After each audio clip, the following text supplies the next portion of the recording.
দেখা যায় যে মা যখন গর্ভবতী হন তখন তিনি এবং তার পুরো পরিবারের স্বপ্ন থাকে একটা সুস্থ সুন্দর শিশুর।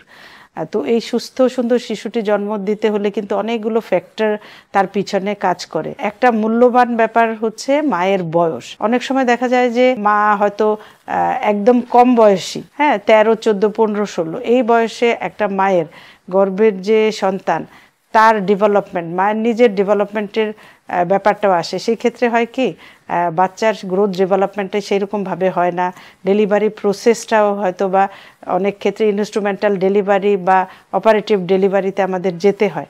সেই জন্য একেবারে টিনএজ প্রেগনেন্সি যেমন আমরা অ্যালাউ করব না, আবার 35-এর উপরে আমরা যেটাকে বলছি এলডারলি মাদার, তখনও কিন্তু বিভিন্ন রকম মেডিকেল যে ডিজিজগুলো, প্রেশার, ডায়াবেটিস বা অনেক রকমের হার্টের সমস্যা, অনেক ধরনের সমস্যা ওই বয়সগুলোতে হতে পারে। তাহলে এক্সট্রিম অফ এইজে আমাদের গর্ভধারণটা আসলে আমরা না করব। তাহলে উপযুক্ত বয়স কোনটি? সচরাচর দেখা যায় যে আমাদের দেশের যেই রুলস বা রেগুলেশন, যে নিয়ম, সেক্ষেত্রে দেখা যায় যে 18 বছরের উপরে আমরা বিয়েটাকে এনকারেজ করি।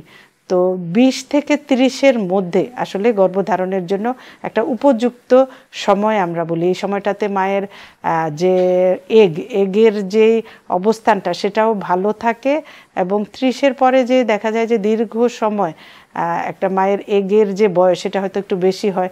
সেই ক্ষেত্রে বিভিন্ন রকম জন্মগত ত্রুটি নিয়ে বাচ্চা হতে পারে, বিশেষ করে ডাউন সিনড্রোমের একটা সম্ভাবনা থাকে।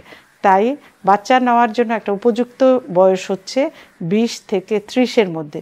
তবে সব সময় যে একজন মা এই বয়সের মধ্যে বাচ্চা নিতে পারবেন তা কিন্তু না। অনেক কিছু ফ্যাক্টর আছে, হয়তো একটা মায়ের ক্যারিয়ার গঠনের ব্যাপার আছে, কারো হয়তো বিয়ের বয়সটাই হয়তো একটু বেশি বয়সে হয়েছে, তো অনেক কিছু পার্সপেক্টিভ থাকে।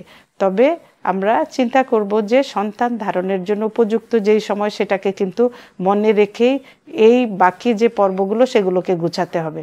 সবাই ভালো থাকবেন, সুস্থ থাকবেন। ধন্যবাদ।